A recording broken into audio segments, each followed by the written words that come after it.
राम की भक्ति में इतनी शक्ति है कि लोग ना अर्थ देखते हैं ना ही प्रतिष्ठा। कोंडागांव में ऐसा ही एक शिक्षक हैं जिन्होंने 7 खंड और 24,000 श्लोक वाले रामायण को एक 5 फीट के दुपट्टे में उकेरा है। उद्देश्य है कि पैसा नहीं कमाना, संस्कृति को बचाना है। नमस्कार, मैं हूं शिखा और आप देख रहे हैं एक्सप्रेस एमपी सीजी न्यूज के संवाददाता आयुष श्रीवास्तव की खास रिपोर्ट। दुपट्टे में रामायण।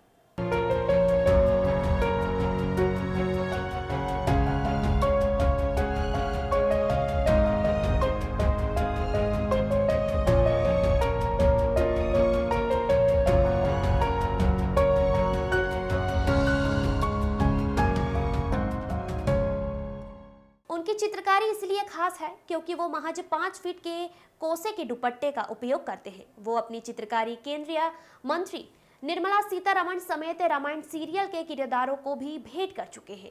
राजेंद्र राव बताते हैं कि उन्होंने अपनी काम को कभी कोई प्रदर्शनी नहीं लगाई। भक्ति के साथ ही कला और संस्कृति का संरक्षण भी राजेंद्र राव बताते हैं कि वो अपने काम के जरिए बस्तर की कला संस्कृति के संरक्षण की दिशा में भी काम कर रहे हैं। वो बताते हैं कि रामायण सीरियल मैंने देखी है, साथ ही संपूर्ण रामायण को पढ़ा भी है। इसी आधार पर ही वो रामायण के हर कांड की चित्रकारी कर लेते हैं। वो बताते हैं कि रामायण में सूर्यवंशी राजा दशरथ के राजा दरबार से रामायण के सभी कांडों को समाहित कर रावण वध और भगवान श्री राम के राज्य अभिषेक तक की वो चित्रकारी करते हैं। वो कहते हैं कि मुझे एक दुपट्टे जिसकी लंबाई तकरीबन 5 फीट हो, उसमें चित्रकारी करने में कम से कम सप्ताह भर का समय लगता है। वो एक्रेलिक कलर का उपयोग करते हैं ताकि दुपट्टे को आसानी से धोया भी जा सके। 7 खंड 24,000 श्लोक के रामायण को एक शिक्षक ने 5 फीट के दुपट्टे में उकेरा है। हमारे साथ राजेंद्र राव जी है, हम उनसे बात करेंगे। सर, ये आपने जो रामायण का उल्लेख किया है 5 फीट के दुपट्टे में, आखिर कितना समय लगा इसको बनाने के लिए? इसको बनाने में मुझे लगभग 8 दिन यानी का समय लग गया और इसे मैंने पिछले ही महीने कंप्लीट किया है। और इसको बनाने के पीछे जो उद्देश्य है वो संस्कृति संरक्षण का है।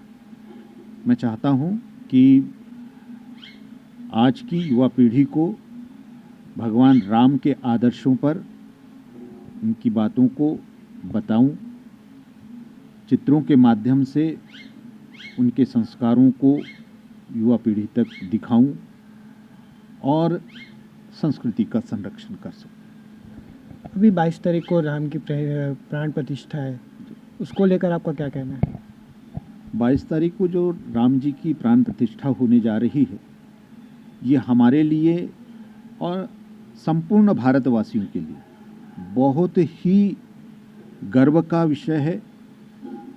हम चाहते थे कि भगवान राम का मंदिर बने, भगवान राम वहाँ विराजित हो, क्योंकि भगवान राम मर्यादा पुरुषोत्तम के नाम से जाने जाते हैं और उनकी मर्यादाएं, उनके सिद्धांत आज हमारे लिए प्रासंगिक है। भारत का प्रत्येक व्यक्ति यदि उनकी मर्यादाओं को लेकर चलेगा तो वह दिन दूर नहीं, फिर से ये भारत जगत गुरु कहलाएगा। जैसा कि आप भित्ति चित्र बनाते हैं, आज तक इस पे आपको कितनी उपलब्धि मिली है? भित्ति चित्र के लिए वैसे मुझे बहुत ज़्यादा पुरस्कार नहीं मिले हैं, लेकिन एक पुरस्कार मध्य प्रदेश सरकार की ओर से मुझे दिया गया 1997 में। और स्थानीय स्तर पर जब छत्तीसगढ़ निर्माण हुआ तो उसके बाद भी छत्तीसगढ़ के कुछ क्षेत्रों से मुझे ये सम्मान प्राप्त हुआ है। और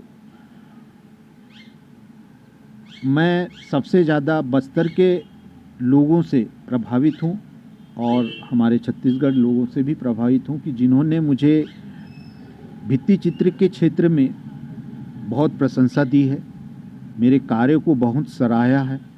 और भविष्य में मैं जो कुछ योजनाएं लेकर चल रहा हूं कि संस्कृति को संरक्षित करने के लिए जो कार्य कर रहा हूं, मुझे पूरा विश्वास है कि बस्तर के सभी लोग मुझे अपना आशीर्वाद प्रदान करेंगे और छत्तीसगढ़ के तमाम कलाकार भी मुझे अपना आशीर्वाद प्रदान करें। अपनी कला के लिए आपने आगे का क्या सोचा है?